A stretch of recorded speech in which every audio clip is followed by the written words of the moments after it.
Hey guys, today's podcast has been brought to you by Loot Crate, the subscription box for the geek, gamer, and or nerd in all of us. For less than $20 a month, you get 6 to 8 items of gamer and pop culture licensed gear, apparel, collectibles, unique one-of-a-kind items, and more. Yeah, so make sure to head to lootcrate.com/ETC and enter code ETC to save $3 on any new subscription. Now remember, you only have until the 19th of each month at 9 p.m. Pacific to subscribe and receive that month's crate. And then when the cutoff happens, that's it. It's over. You gotta wait for the next month. You're not gonna get that crate. The crate's gone. Yeah, but you'll get the next month. It's fine. So go to lootcrate.com/ETC and enter code ETC to save $3 on your new subscription today. Today. Yes. All right, now let's talk to Mike Shinoda.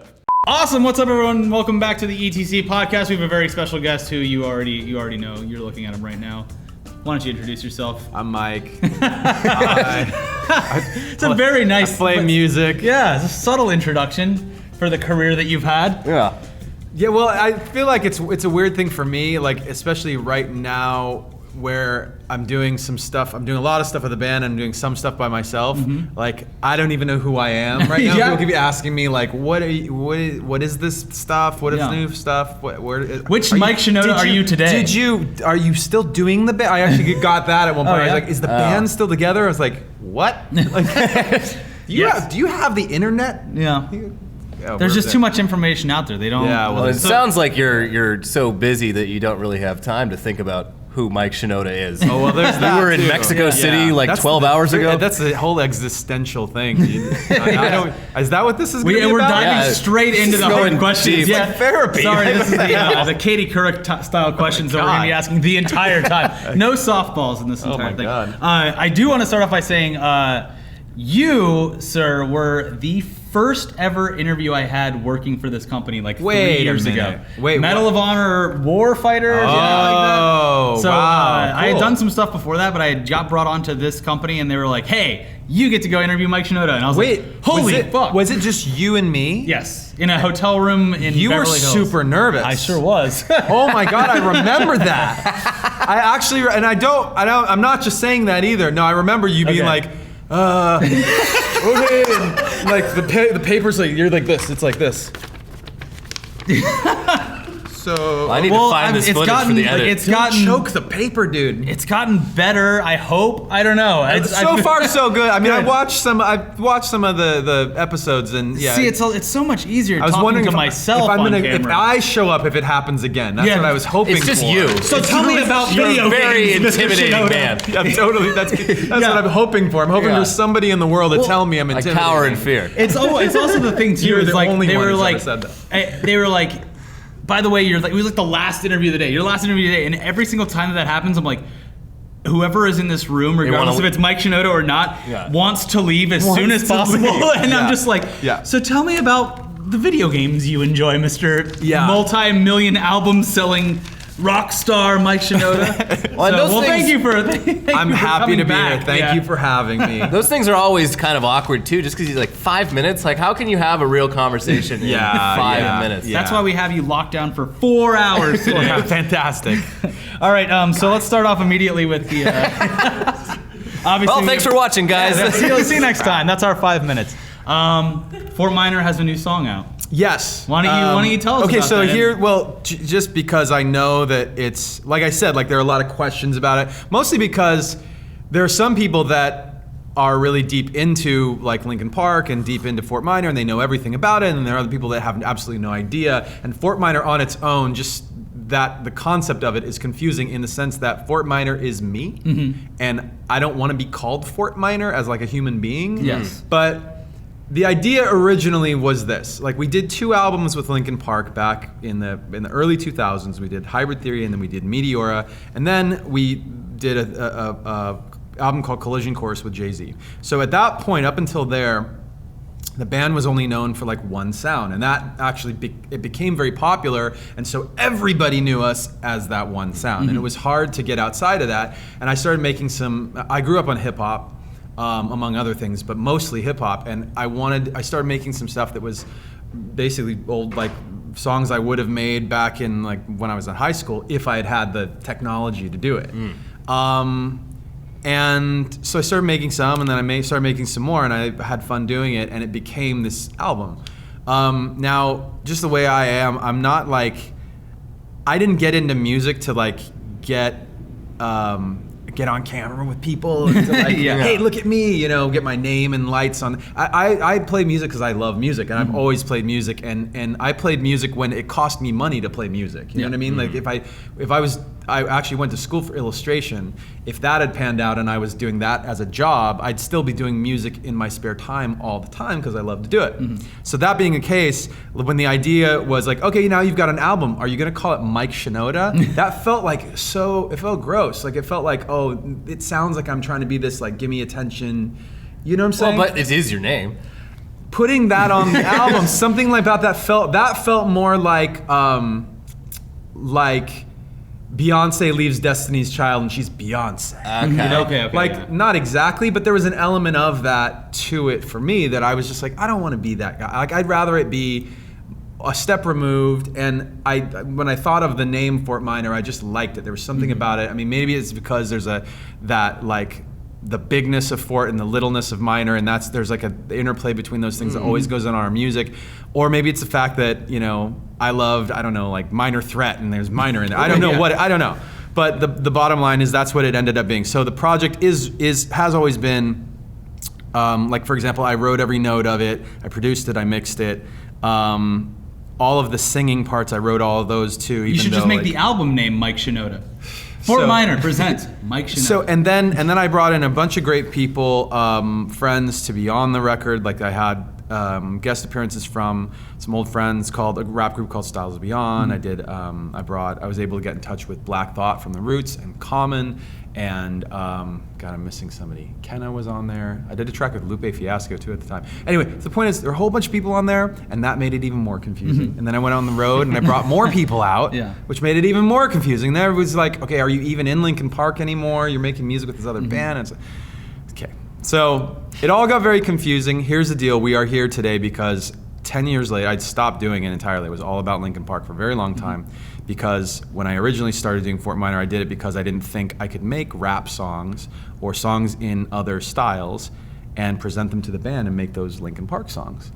Well, starting on the album right after Fort Minor, that was kind of a wake-up call. Like we all it was the sense of like, well, why does that have to be a side project? Like, can't that just be a Linkin Park song? And it could. And so we did 4 albums after that of, you know, some of those songs, like some of our singles, like a song "Waiting for the End," for example, is really like it. The demo of that basically sounded like a Fort Minor song, and then it became a Linkin Park song. And so it's very. I mean, it has not happened since then that I wrote a song and I went, "This is not a Linkin Park song." And so "Welcome" is the new song. We put it out.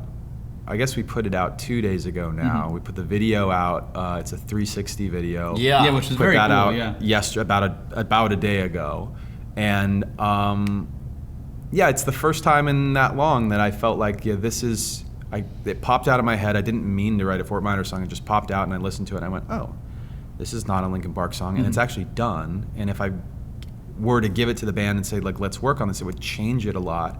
And I kind of don't want to change it. It just feels like it's done and it's good, and I want the fans to hear it. So here we are. That 360 video, like, how did that sort of approach come about? After I did the song, so the song is kind of it comes from a place of like being an outsider, like being like an underdog, and not in like a complainy kind of way, like more of a confident kind of way. And I wanted to do a video that kind of captured a little bit of how, like, where I'm from and the culture of like LA and so on, and also that underdog element. And we had all these different ideas, but what I ended up doing is basically painting a mural of some characters. I took 1,000 pieces of vinyl, rather 1,000 jackets, record jackets. We made a huge mural out of those, and we built it up on the boardwalk in Venice, California, and I painted these characters that I felt like kind of represented that, like in my head, like imaginary, you know, what that looks like to me.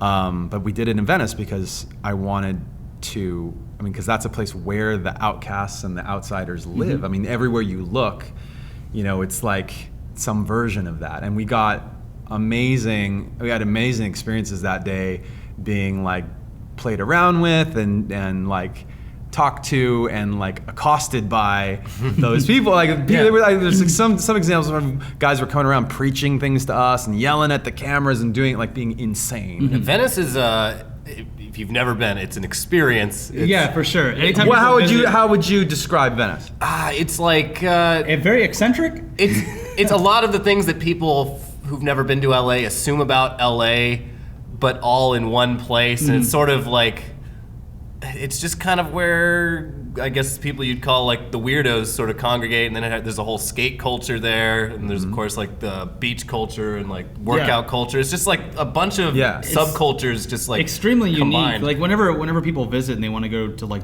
the Ferris wheel out on the pier, and they're like, no, we have to go to Venice instead, because what you see in Venice really represents this image that you've constructed in your mind. You're gonna see it there. Yeah. So it's a really, really cool culture down there. And you get the guys. You get the workout dudes on the out who like go out there every day. They're enormous, scary dudes.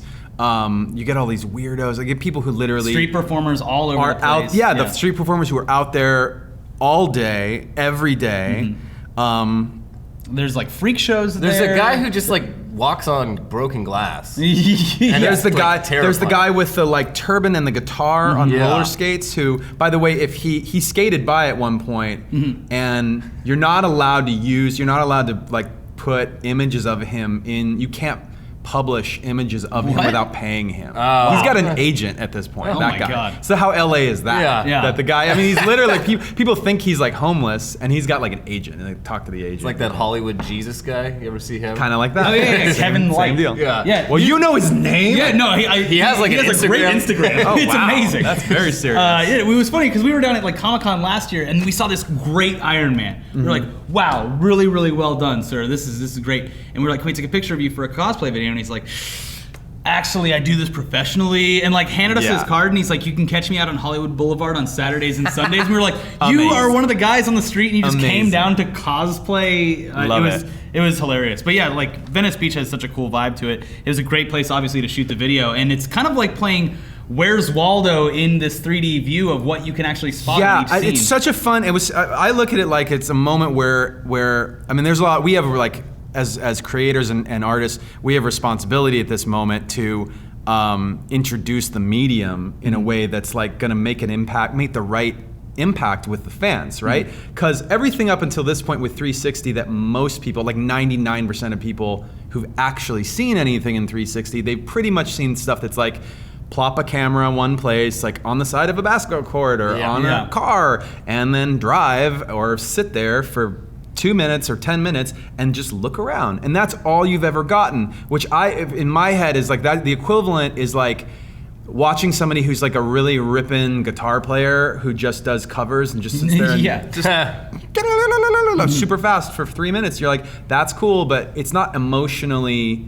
driven. It's not emotionally like moving, and it's not him with a brand new with an original piece that he wrote that he's trying to express something. So that's what these things are, and you're using the technology in a way where so YouTube just last month, they just last month, most people don't know this, but on your YouTube app on your phone, whether it's Android or Apple, you open the YouTube app, and if it's a 360 video, it automatically recognizes it, and you hold it up, and you look around, and you use your phone as a window into that other space, and you spin around. People will spin around in circles looking at stuff. And you can do like the Google Cardboard and right, and they've got Cardboard, which confuses the shit out of people because then you're talking about, okay, like how do I watch it? I'll answer that question actually because a lot of the fans were confused when I first put the video up. They're like, but I had to tell them, okay, if it looks like this, where all of the image looks stretched out and like almost like two bubbles, then you're watching it wrong. And what that means is,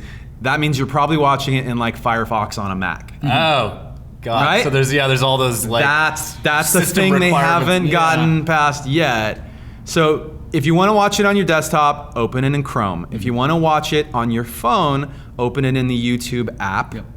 Not in your browser, because in your browser it won't go to 3D. And then if you've got an Android, you can actually have an extra special experience. If you've got an Android, an icon will pop up in the corner that shows Google Cardboard, and if you've got Cardboard, then you can push that, and it goes what they call stereoscopic. Yeah, I so got you can one. stick that up and yeah. Yeah, I mean, like Put it on we've your talked about eyes. it before about the potential of artists using in the future 3D live streaming capabilities to basically put fans at a concert Yeah. that wouldn't otherwise be able to. Would that be something that interests you? Oh yeah, we're already. I mean, we've already shot that. Oh, really? We've already, but that stuff. I mean, you know, we were just talking this morning. I was talking with Joe, our DJ. So our DJ Joe and I met in art school. We were both studying illustration. He left.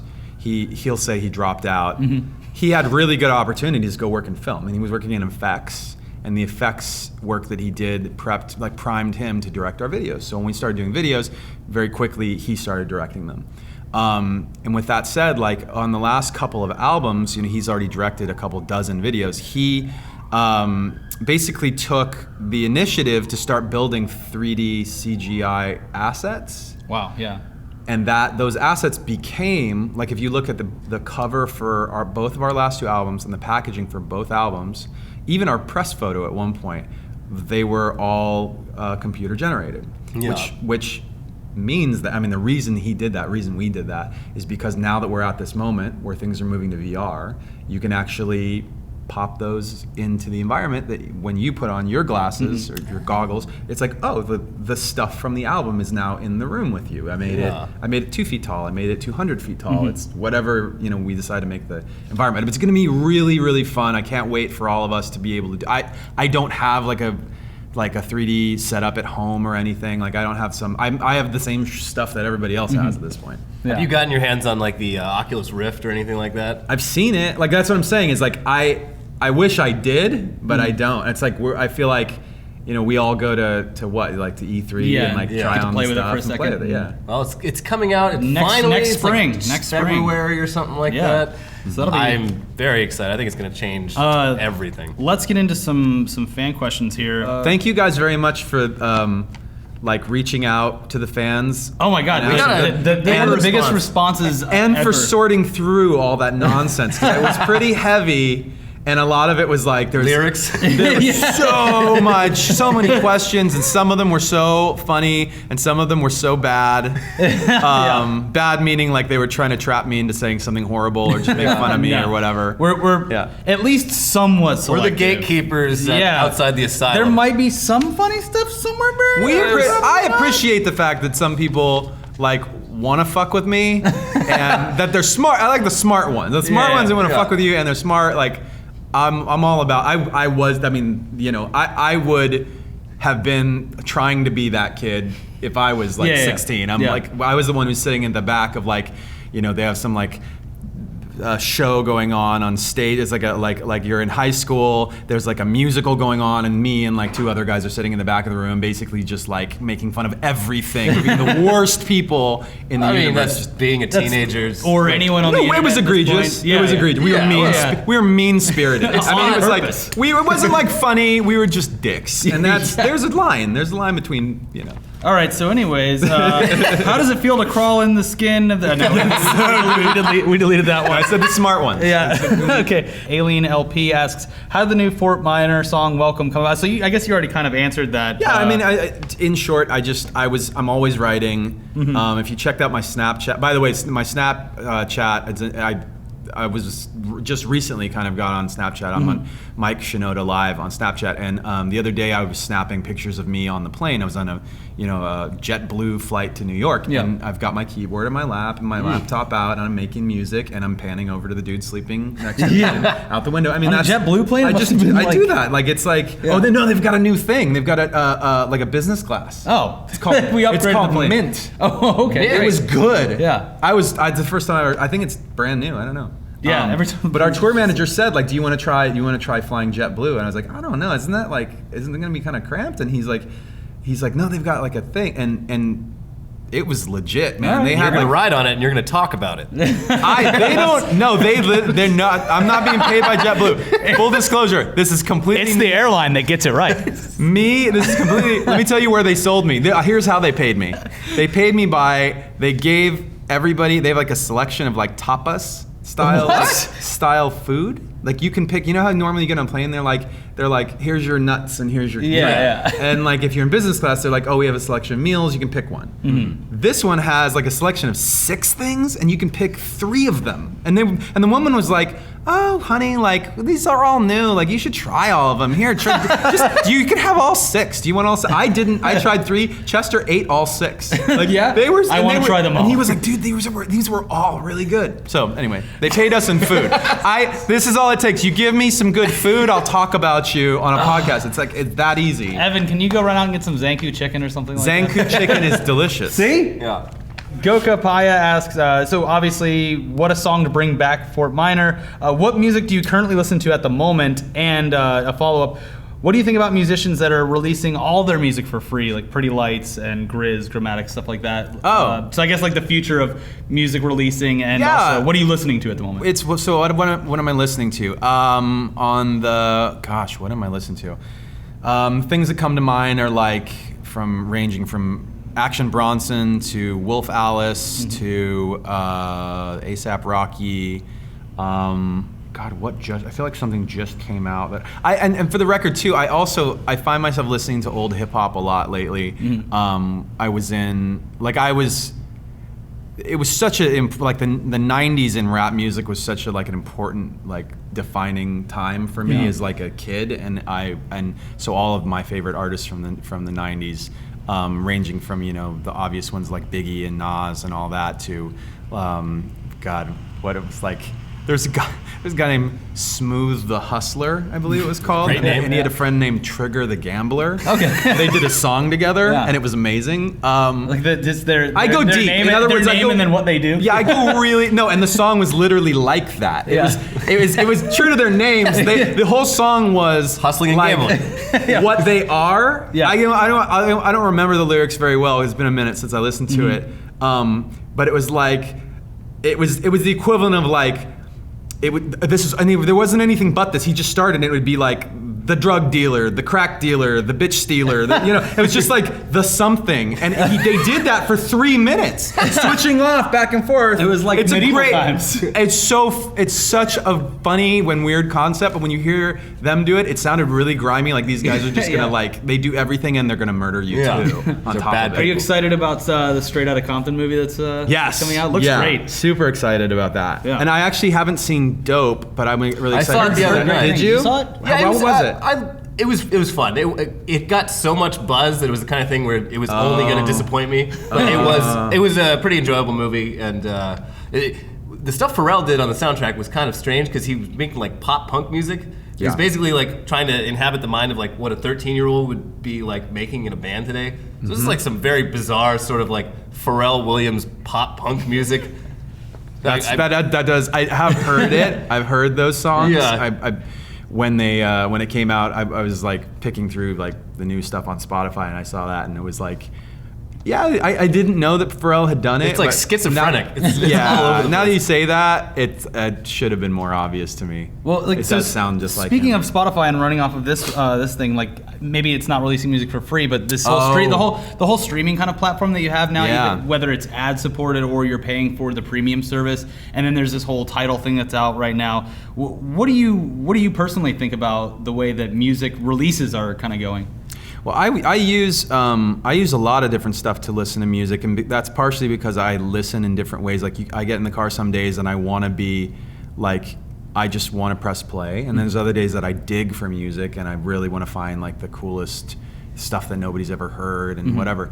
And then other days I just want to listen to what's popular. I mean, it's so with that said, like. All of that taken into account, I find myself going to Spotify and Beats the most. I don't really buy any music. I usually do subscription, and I think they both do it really well. And I think that the new Apple Music release is like, I think it's exciting. I think it's gonna be really interesting to see what plays out in that space. And the thing, funny enough, like the same day. What was it? I guess it was Taylor Swift thing happened like 2 nights ago. Monday or Sunday, it was Monday. It happened at the same time as we were releasing Welcome. And so I directly, in a way, like I directly benefit from that change of heart. Yeah, exactly. And I it was on our radar. Like we were already talking about like should we push back the release so that we're outside of Apple's so we're trial, outside of that window. Yeah, it's like it's a long time though, and it probably wouldn't work with the Linkin Park schedule, so on. So yeah, and that's me like sitting where I'm sitting. I can't imagine what it would be like. Imagine if you had been working as a band for 10 years. Some people work like they start when they're like 13 and then they're like 23 and they're putting out their first album on an indie label and they put their heart and soul into it and all of this stuff, and then Apple goes, guess what guys, like you're not gonna get paid. That's so messed up. And so I hear where like Taylor Swift was coming from. I part of me feels like Apple kind of was like sitting on that card and was kind of planning to go like, if they really push back. They got a lot of good PR out of it. Yeah, they did get a lot. right. So nice, but That's what I'm saying. They're That's just doing something. Come on, they're super smart. Yeah. I give them that much credit. That they would have. That they said, okay, we're gonna play this card first, and if nobody really speaks up, then we'll just ride that out because it'll be all good. It'll make more money. And if they do speak up, then we'll do this card, and then we look like it's win-win for Apple. Yeah. We listen to the fans, we listen to the artists. Good for Taylor, good for everybody. Like, and that's what's good about. I mean, we talk a lot about like Google and Apple, Google versus Apple, so much on our show. And the one good thing that we always say about Apple is that no matter what, Apple brings new technology and new ideas in technology to the masses. Yeah. Like this streaming thing, people that haven't used Spotify or haven't used Beats or any kind of streaming service like that are now going to be able to use it for the first time. Now it's just on their phone. I'll tell you what. I mean, I'll be super since I know that the listeners here are more savvy. I'll say that like I wouldn't normally say this, but Spotify to me, like the place where they've got a huge fan base. They've done so much right, and they got there so early, and that's incredible what they've built. Apple. I'd say, let me say, one negative about Spotify is that they've never really nailed social. And I hate that I have to go into my Spotify account and like use the weird user, almost like code to find anybody. It's garbage, that's terrible. Yeah. And there's no embeddable, like proper embeddable, easy to use embeddable players. I mean, they're doing these deals with people that are like proprietary and what, if they would just add a native player to Twitter, that would be the smartest thing. And by the way, I think that a lot of those other social companies have already tried to dig into some of that. Yeah. Like I mean, some of that is kind of. Some of that is information that I'm probably not allowed to talk about, so I won't. But the bottom line is that with Apple, when they released it, I don't know what words were coming out of their mouth. What I was hearing was, okay, so we're taking the app that everyone already uses, it's on your phone, we're sticking a paywall in it, we're putting subscription in there, we're gonna give you a free trial, we're gonna give you Radio 1, and then we're gonna stick basically SoundCloud and Instagram inside it. Yeah. And you go like, and that's when I went like, you're doing what? That's awesome. Yeah. If I can now embed little players, I mean, think about it from the perspective, and again, an indie artist, like that would be a really big deal to be sitting in that store and getting traffic, and there isn't like a click out to some other place where people can buy or stream or whatever. Like you're already in the system, you're already on everybody's phone. That's amazing. It just depends on the artist, I guess, staying on top of like keeping their page or whatever. Yeah, no, they're calling it. But that's like just keeping it updated and actually using it. We should go into this one next too, because I think it's a good jumping off point for basically how bands have to operate these days. If you want to read that one. Saki 4200 asks, how has social media changed the way you market your albums or any project for that matter? Well, we've always done our marketing in-house. So from the first album. Funny story, actually. When we got signed, we were, our drummer Rob was like, he was 20, he couldn't play in the clubs that we were getting booked for. Like they made him sit outside until it was our turn to play, and then he could come in and play drums and then leave. So we were like, that was about the time, and we were sending out, stickers and promos and stuff. At the time it was CD. There was no, I think Google was new. 50% of our sign up for like mailing list was snail mail because 50% of them weren't really using like email 1999, 2000. It was 98, 99. Okay. So that was the time frame, and we already had a website up. We owned LinkinPark.com at the time. Like we were very I mean, I have to give it up to like our parents who kind of gave us some of that, like, oh, you know, maybe you should do this. It was like, yeah, Mom, that's a good idea. This email thing's really gonna catch on. This email thing is, wow, this is really easy to talk to my friends on email. And so at that time, just you about to answer the marketing question, we walked into Warner Brothers Records as a brand new band, punk kids who don't know anything about anything, and we walked in and called a meeting with everybody who would come, and we basically sat them down and tried to tell them how to do their job. It was the stupidest thing. Like, we were idiots. But all right, kid, I've been in this business for 30 years. No, that's what they didn't say. That's what they didn't do. Like, we sat there and we said, okay, this is how we treat our fans. This is how we approach, like, you know, marketing at this point. Like, we know you guys have been doing it, but we think it should be done this way with Linkin Park. At the time, that wasn't even our name. And fast forward like a couple years, it was blowing up and it was working. And so then all of a sudden it was like, okay, kids, like, what else do you got? And all of the labels were starting to come to us for street marketing at the time, and we started our own marketing company, and it's stuck around since then. We've always marketed all our own records. The marketing it changes. You know, I mean, it changes monthly. Like, you can't do the same thing this month that you could have done last month. So 360 video being an example. Like, Snapchat wasn't that big. Google like hadn't year, opened up the whole 360 thing that much 3 months ago. It was a little more contained, and now it's bigger. It's on their radar as a big thing they want to push. So it's like, okay, well, this is a great time to put this out. Snapchat's an awesome example. Have you tried Periscope yet? I Periscope's fantastic. I think I Periscoped I think I did it twice this week already. Being that it's like I've released the single and everything. So yeah, stuff's always popping up, and it's like, you know, I mean, the old dudes at the labels who are like, I've been in this business, like, I sold this many gold records. Those guys always want to know like what it is that they could do to like be more successful at, you know, marketing and social media and digital and all that. And the truth is, if you have to think about it that way, you probably are at a disadvantage. If you're not just living it all the time, you probably don't. It's like anytime someone asks, how do we make this go viral? It's just like, it's always just press the viral button. Just press the viral button. It'll be gross, fine. Mom.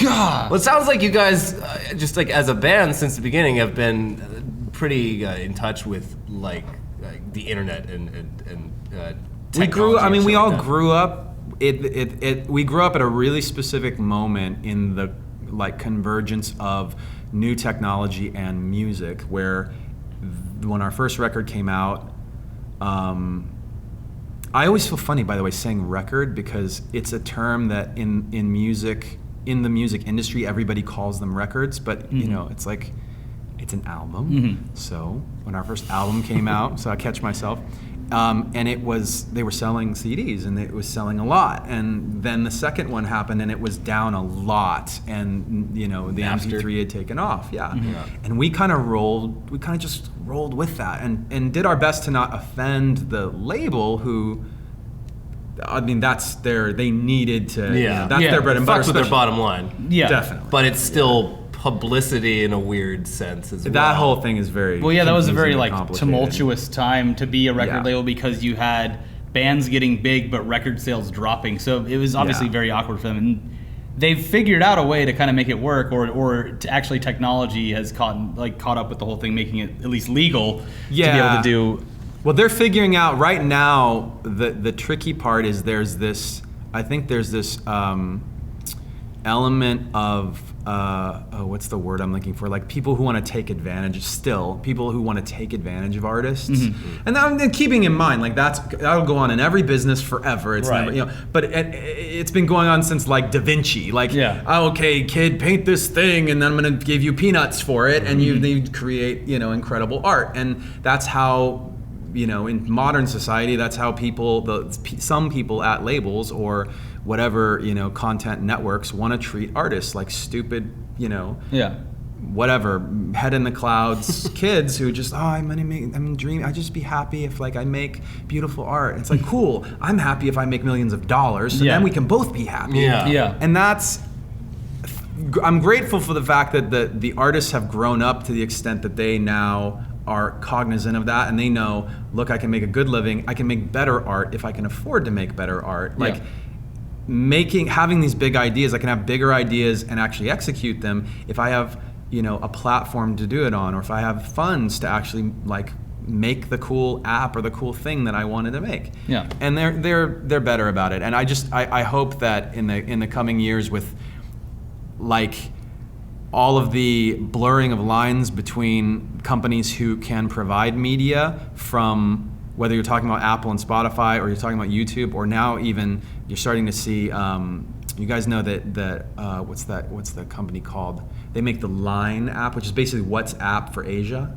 So so you know what WhatsApp is? Yeah, it's just the texting. So they're called like, oh gosh, I forget the name. So Line is a messaging app, and it's so big in Japan that they, like, if you go into a toy store, all of the little like emojis and characters, they're everywhere. I think I have seen that. Yeah, because I was seeing all the stuff when I went over there, and then I walked into a store after seeing billboards of their product on there and seeing all the little characters you could buy. Tons of it, right? Yeah, it's crazy. It's like Hello Kitty. It's like a little bear, right? But imagine Hello Kitty. If Hello Kitty wasn't like a product, it was like, no, this Hello Kitty was made by AT&T, and AT&T is like, cool, like, here's Hello Kitty in our thing, and then also keychains and stuffed animals and bedspreads and backpacks, and you bought it, and kids went, cool, I love that character.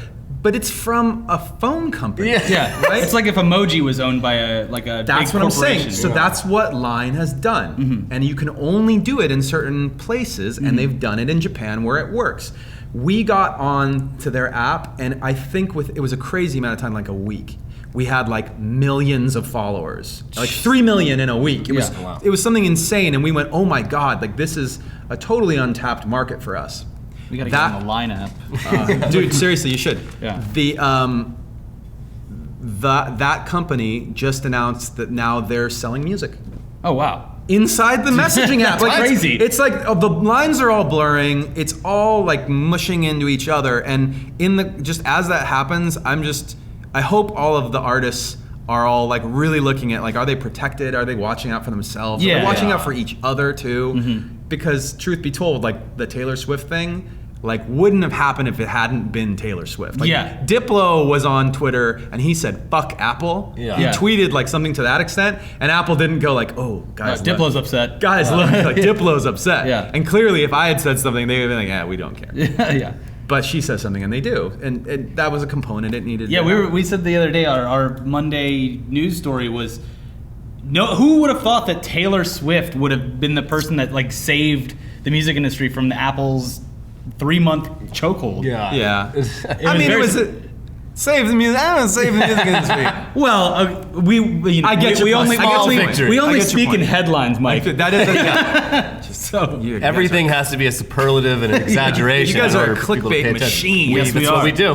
This is the title of this video is gonna be Mike Shinoda shills for JetBlue. It's amazing.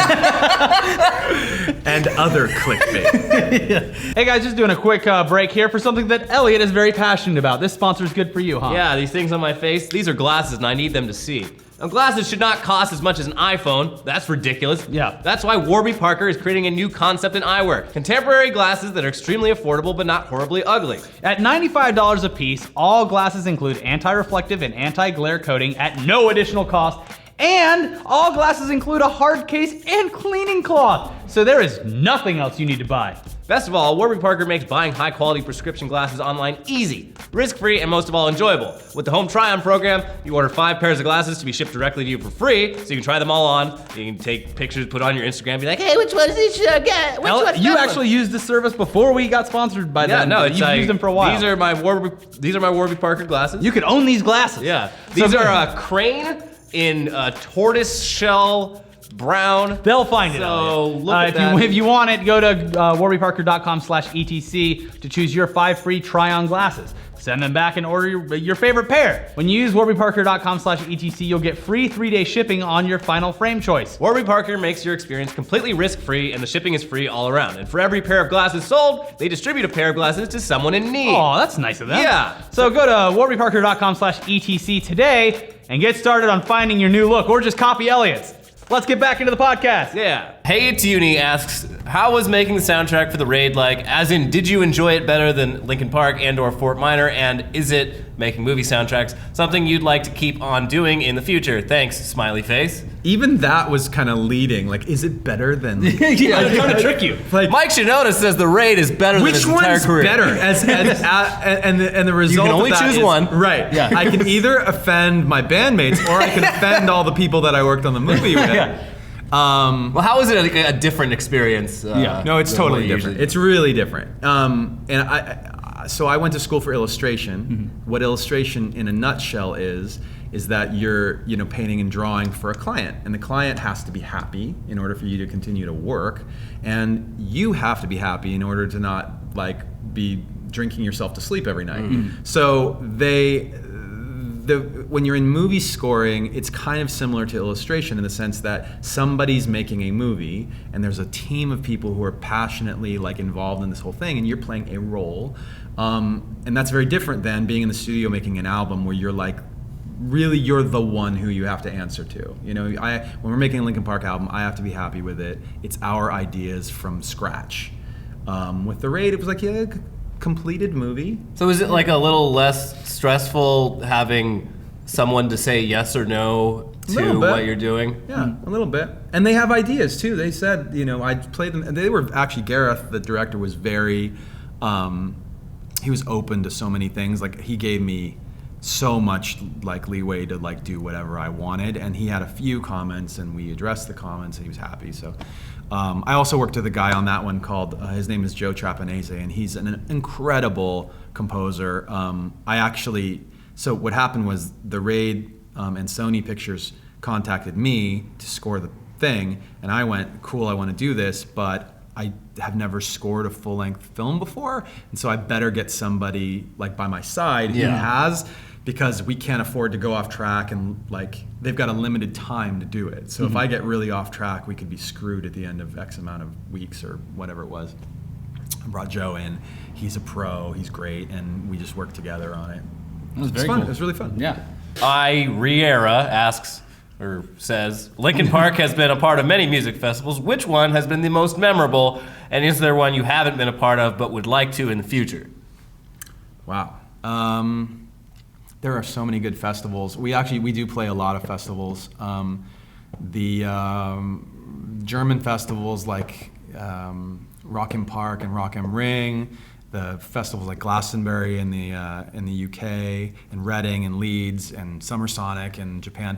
These are all in the US we don't really have any kind of parallel. They've been around since, some of them it's Led Zeppelin played. Yeah. And you're like, holy They're shit, legendary, this is yeah. they've been killing it for since my parents were going to concerts. Yeah. There's been kind of a revival in music festivals in America recently, but there's nothing that extends that far back to... Right. Yeah. We've got the vibe now, though. Yeah. We've got... People enjoy seeing music live. Well, Hey, how about that? Who knew? Yeah. We tried it a couple times in the 60s, and then, people died. And then, the Hells Angels stabbed a dude at a Rolling Stones concert. We gave up. We gave up for a while. Yeah. But Maybe once we'll let this cool once down. people forgot about the deaths, then we got back to it. I actually saw you guys, I was working at a festival in New Jersey. I think it was either Skate and Surf or Bamboozle one year that you guys played. I think we played Bamboozle. Okay, yeah. Great performance. So that was a festival that I saw you at. So that was memorable for me. But I've done a couple of the European ones too, and Rock im Park and Rock am Ring are just, you can't wrap your head around it. Going to an American music festival, even something like Coachella, is it's cool, but going and seeing 150,000 people who love the music so much that the entire crowd is a wave and stuff It's is just different. incredible. Coachella here, especially lately, you get the feeling that Coachella is people buy the tickets. They don't even care who's on the bill Yeah, yet. They the buy lineup doesn't all come out lineup, for- yeah. And then they go see the stuff, and they don't really know the bands. Yeah, it's less about the, it's about the music, but it's also very much about Making it Disneyland.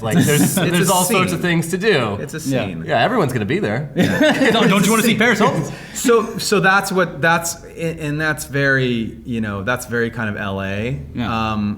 In the a lot of the best festivals out in the rest of the world, they're camping out for 3 days in the mud and the crap. They're living under horrible circumstances. They're drunk the entire time. That and helps. They're having the best time, and they're passionate about the music. I mean, and I don't say that it's not just because I don't speak German. Like I've gotten into this with people because it's such a.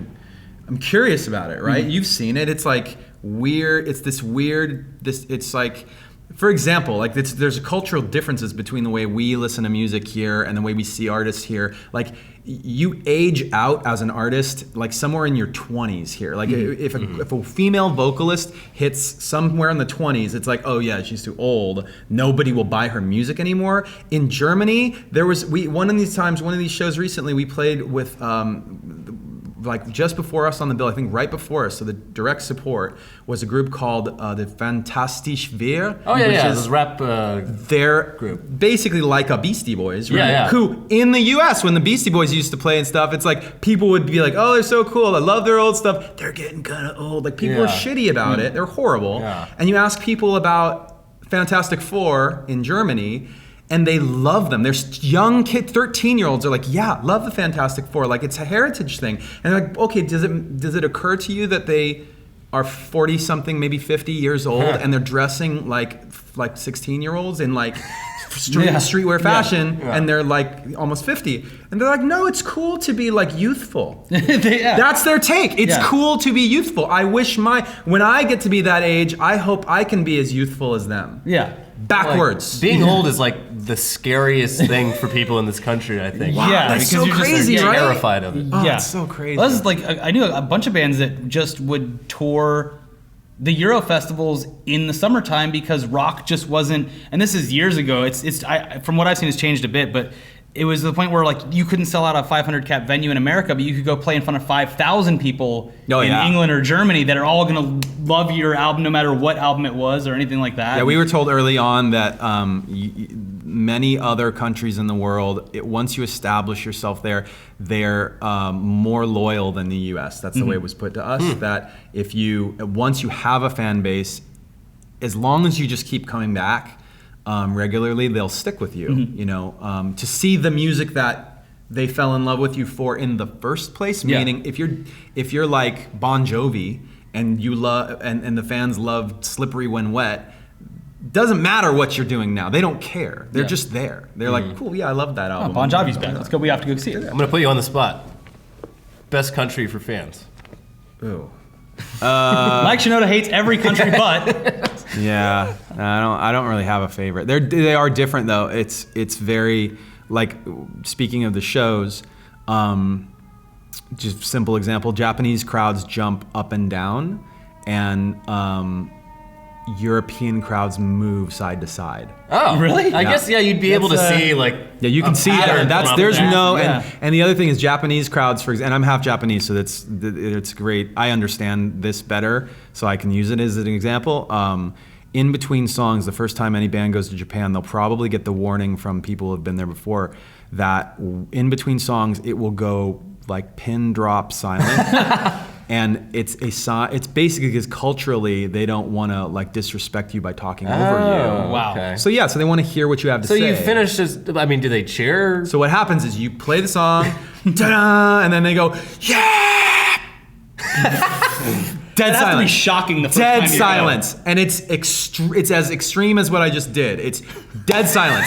And if you just stand there, if you were to stand on stage after that moment and you didn't say a word, they wouldn't say a word. And you can extend that for as long. Yeah, you can it's make like crowd chicken. It can be so Staring contest. awkward. I would love to see it just like a crowd going nuts, band stops, silence, and someone just goes. Just like echoes through the stadium. Just the entire place just looks at him like. Very disrespectful. What's your favorite video game from I Have a Taco? And why is it Medal of Honor Warfight? No, I'm just kidding. Is this true for everybody? Like, I'm partial to the games I grew up on. No, that makes sense. You know what I mean? Like, I can play. I probably have logged more time on like the Plants vs. Zombies series 1 and 2 than, say, for example. Well, no, that's maybe not true. This is, for example, like Metroid, which is when on original NES. Well, you can't take Metroid to the toilet. That's true. That's true. You can't do it yet. Well, actually, you get an emulator, but that's a whole other story. Oh, I have an emulator. Yeah. Yeah, but like so something like modern, because there's a lot of things that like, I can modern go. I can ones- go back and play that a bunch of times, but I mean, I've got kids, so it tends to be like it's like Minecraft. Oh, yeah. You know, Okay. it's like stuff like that. It's like part of it is that because I have kids, I can't have certain titles in the house because if I do, they'll Mortal find- Kombat X is a they'll no-go. find them. Yeah, I played. Oh, did you hear? I played. Do you know that? I played No. that against Steve Aoki. Oh, you did? really? On a thing. Yeah, we did this little thing. It was so funny. So we did this promo thing, and I guess they sponsored it or Yeah. something. I don't know what it was. And it was me against Steve, and we played, this tournament style thing, and I kicked his ass. Yeah. Oh, I destroyed him. It was so great. Which I was really happy about because I haven't played Mortal Kombat since forever ago. Yeah. And what did you think about the fatalities in this? that's what I mean. Though they were so graphic. We had a tiny bit of help from like the game team, but not a lot. It was like we're both complete novices, and we played. And he as soon as we got a couple games into it, he started wanting to bet money. Oh, really? Yeah, I was just like, I simultaneously. Wait, even though he was losing? Yeah, I was scared because I was like, dude, Maybe he might putting be his- Steve setting me. Aoki just gamble Yeah, on he's a everything?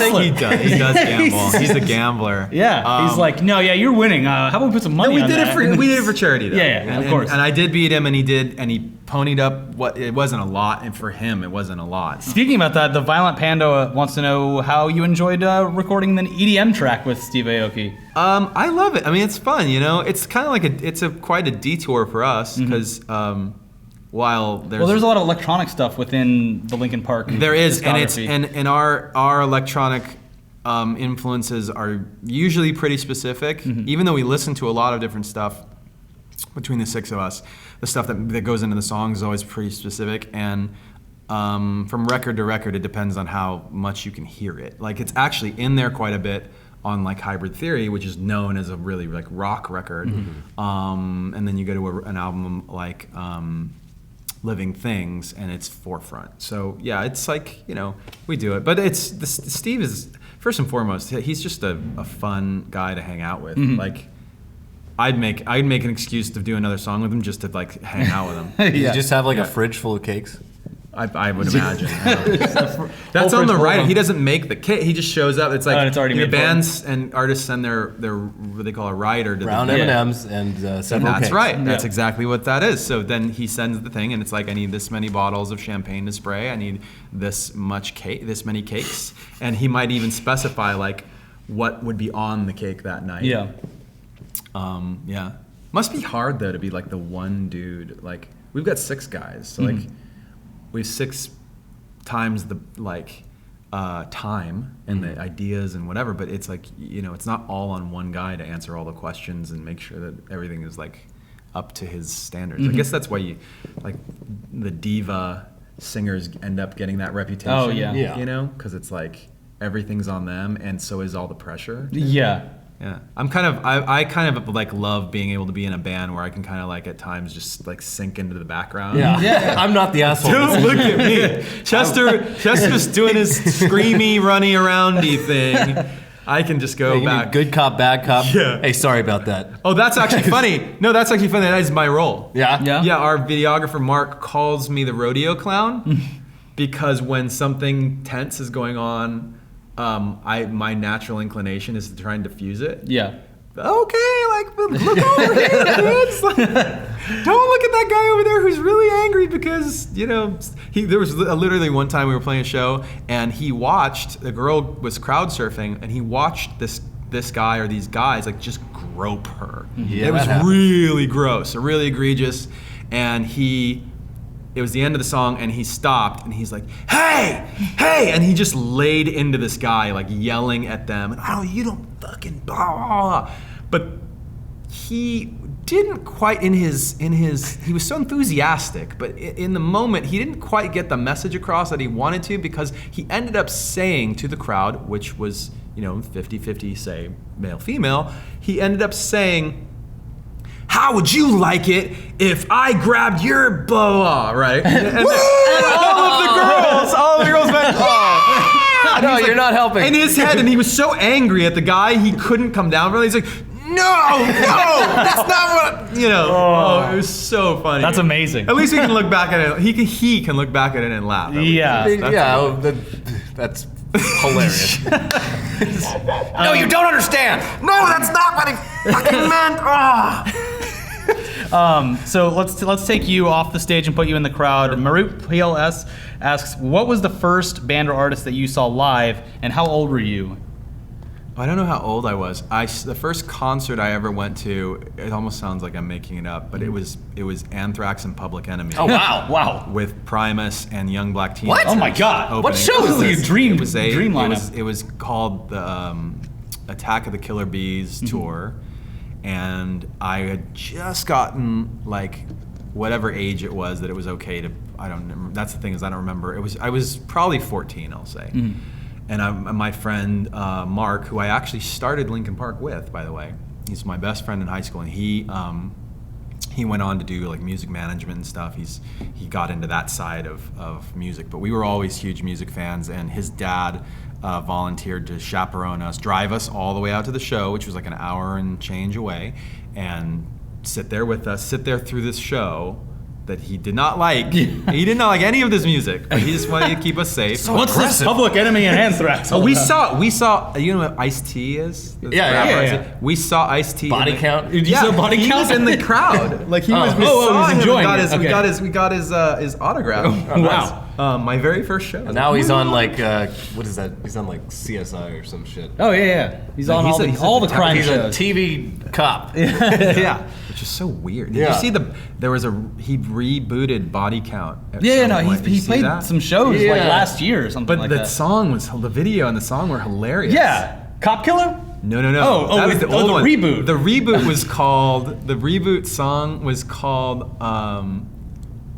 Talk shit, get shot. So aggressive. You're 55, sir. Dude, it's so simple. Talk shit, get shot. Really? That was the video. Was just people who talked shit getting shot the whole time. I mean, simplicity Dude. sells. Yeah, I guess. Oh, it was yeah. so funny. It was so funny. Oh my God. It He was like, amazing. how to market a rap song. What a as genius. crime. He's a Yeah. genius. You still got it. Yeah. He's a genius. So awesome. I think we should like wrap it up saying, well, what's next? What's next for Fort Minor? What's next for Linkin I Park? mean, we've got Linkin Park tour dates up right now. We're playing. They're really kind of scattered around for the end of the year. It's like we're playing Monterey tomorrow in Mexico, and then we're playing 2 dates in the U.S. So you're going back to Mexico tonight or Fly tomorrow? back to the States just for this Yeah. podcast?